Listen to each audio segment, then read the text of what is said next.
We've got Ridgid's 18-volt brushless subcompact barrel grip jigsaw to review today. We're going to talk a little bit about why you might want a barrel grip jigsaw in the first place, and then we're going to go over all the details of this saw and make some cuts.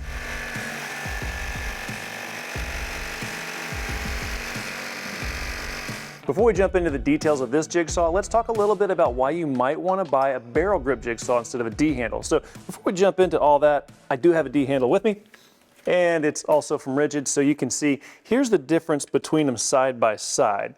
Now, even though we can see this is a little more compact from front to back compared to the barrel grip, if we take the battery off of here, we get a little bit better idea of what they are. But you can see the big difference is right up here on the handle itself. So up here, this is great. I've got a nice, comfortable grip. This is also really good when you want to make one-handed cuts. So a lot of times, especially if you're on the job site, if you're doing some site work, you need to hold the material with one hand and cut with the other. And that's where that top handle is going to be really, really handy. But you can also get a second hand on there. You can fit it here up top, right here in the front. Either way, you're good. But the big difference here is your hand is getting much closer to the material you're cutting. And that's going to give you more control. Now, when you're using a barrel grip, you're almost always going to have two hands on the saw. But the other thing that you've got, and I don't know if we can see it really well here on this particular shot, but when you've got two hands on the saw, compared to the D handle and the structure around the D handle, a lot of times your line of sight is better on the barrel grip. And the other thing you want to look at too is when you shift your grip up here, you go from having a good line of sight to a great line of sight. And those are a couple of reasons that I really like using a barrel grip instead of a D handle. So you can make it your call. Again, if you're going to have one hand on material while you're cutting with the other, top handle is the way to go, but if control is the name of your game, barrel grip is what you want.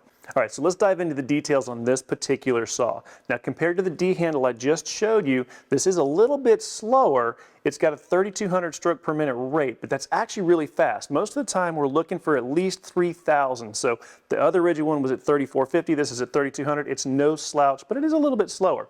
But it does have the same 1-inch stroke length, and it's using a brushless motor. Let's take a look at some of the features that we've got going on. Now, when you've got a D-handle saw, most of the time, you're going to be working with a variable speed trigger. Sometimes you've got a lock-on button, sometimes not. But when you're working on a barrel grip, you almost always have a lock-on switch here. So you're going to control your speed. Here's the dial. There are 7 modes, 1 through 6, and then there's an automatic mode there at the top end. We're going to show you how that works in a minute. So you're going to select your speed, you're going to turn the saw on, and it's going to be operating completely. So all you have to worry about when you're doing that is saw's on.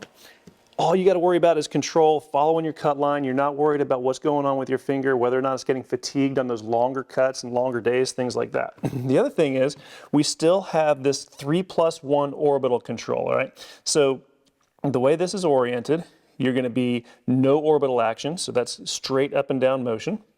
And then you've got your 3 orbital settings moving forward. So 1, 2, and then 3 all the way forward. And that's just going to increase the amount of aggressiveness and the elliptical motion of the blade while you're cutting.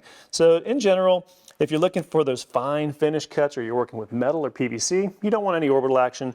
And the more aggressive, the faster you want to cut, particularly in clean wood, you want to increase that orbital action accordingly. Working around to the other side, not every brand puts this on there, but there's a cut line blower. Most jigsaws have that, but Ridgid gives you the option to turn it off if you don't want that on. And a cut line blower helps keep your sight line clear. If you got a cut line that you've drawn, which most of the time you do on a jigsaw, it's just going to blow the dust away from that. Now, as long as we're talking about the blower and moving over to the vacuum, the dust port adapter is just a friction fit. It goes on right here on the back of the saw. So you can pop it on, pop it off real easy. The diameter here is going to accommodate either a 1 1/4 inch hose or a 1 7/8, depending on if it's going inside or outside. So those are the two sizes. And of course, you can always use adapters to get this to the hose size that you want. So let's go ahead and make a few cuts so you can see what this saw is doing when it's in action. Now we're using Ridgid's 4 amp hour max output battery. With this battery, you're going to get about 150 feet of linear cutting depending on what kind of material you're working with. So we've got some 1 by stock here. We've got some 2 by pressure treated. We're going to show you why we're using both of those.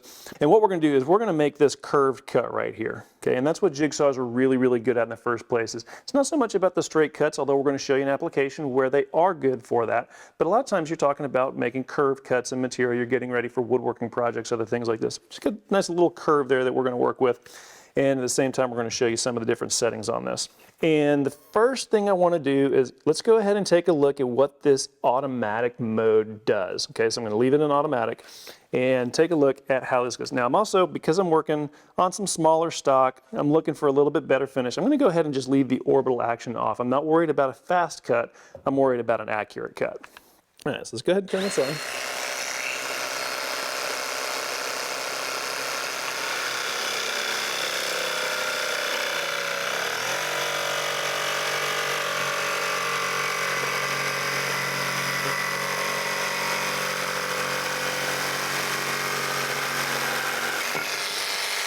All right, not perfect, but I've got safety glasses on, not my old man glasses on, so I was having a hard time actually seeing that, not because of the jigsaw, but because of my own vision. But you can see we have a nice clean cut here, and considering this is an aggressive blade, I'm really happy with how clean that cut turned out. Nice smooth curve, but if you notice during that cut, did you hear the blade accelerate?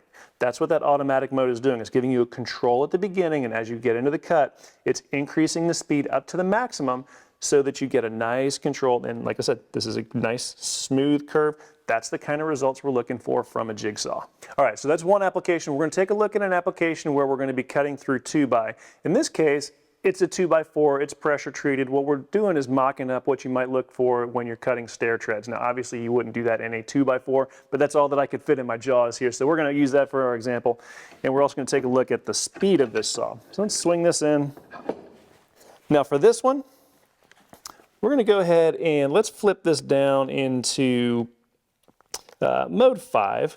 And I'm going to go ahead and turn some orbital on. We're going to put it in mode 2 for orbital. And the reason I'm doing that, I'm slowing down the blade a little bit intentionally because I want to be cautious as I get into this corner. My goal here, again, is accuracy. I don't want to overcut into this. So we'll just see how we do. Okay, we got a good aggressive wood blade on here, so it should do well.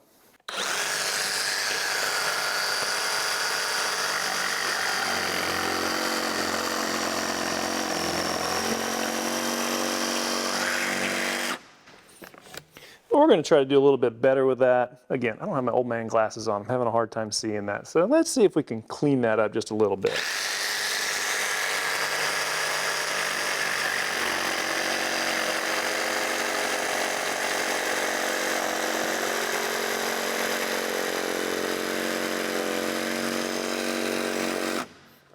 That's much better. Now we're right on the cut line. I don't know if you could see it as well as I could feel it while I was making that cut, but even in that little bit slower mode with some orbital action, that was just melting through the cut. And this is pressure treated, so it's not like it's the cheapest wood that we could find.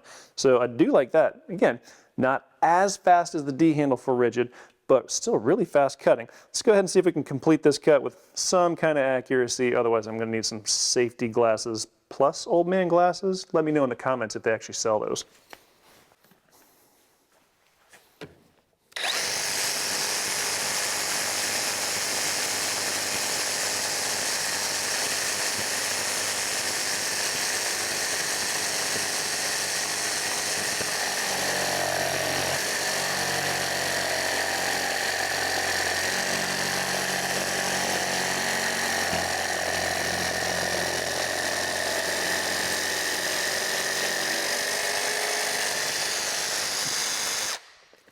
Most definitely not my best work, but what are you going to do? The saw is doing great work. What we can see is that the saw is cutting really, really well. I'm actually very impressed that I've turned down the speed on this and I'm still cutting so fast through a thick material. Because normally when you're using a jigsaw, you're going with smaller stuff. You're going with that cabinet type of plywood. You're maybe going with some 1x stock, stuff like that. It's usually woodworking projects. Not as much on this, but if you're thinking about doing those on-site carpentry and framing tasks that you need a jigsaw for, this has definitely got what you need to do it. So you don't necessarily have to be tied to the D handle if you like the barrel grip. Now, one other thing I want to check real quick is let's just see how fast of a cut we can make going through this. I'm going to flip the saw back all the way into automatic mode. So we're going to, again, get that soft start. And let's just see how hard we can push this thing.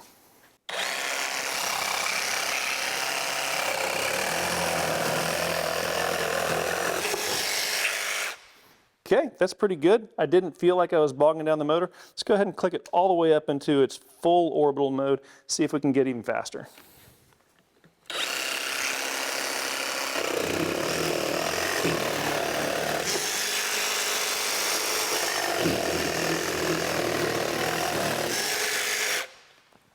That's a quick cut. And one thing, if you're new to jigsawing, I want to go ahead and point this out to you. Notice all of the tear out that's going on right here. That's that aggressive orbital action. So notice the difference between that, and then let's flip the orbital all the way off and see the difference in the tear out on the end.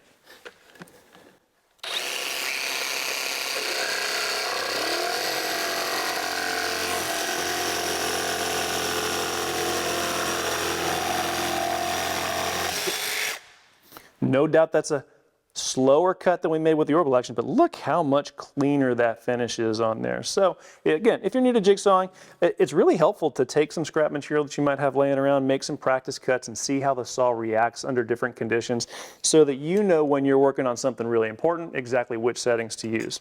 All right, let's go ahead and wrap this up. So as far as the price goes on this, it's $179 as a bare tool. Now it's the same exact price as the brushless D handle from Ridgid.